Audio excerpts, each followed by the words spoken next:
Bu gecə sizdən xahişim var, hamınızdan kiçik qardaşınız kimi arxain olun ki, Allah sizin dualarınızı qəbul edəcək. Buna heç bir şübhəniz olmasın. Arxain olun ki, Allah sizi bağışlayacaq. Buna şübhəyə zərrə qədər yol verməyin. Bilmirsiniz kimə qonaq gəlmisiniz, kimin qapısına gəlmisiniz.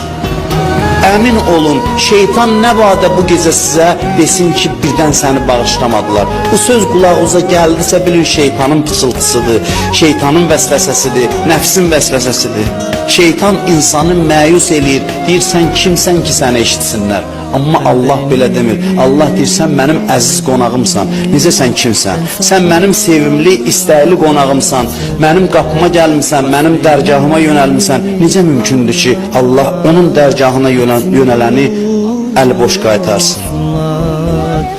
Bu gecə bütün dualar qəbuldur, buna şübhəniz olmasın.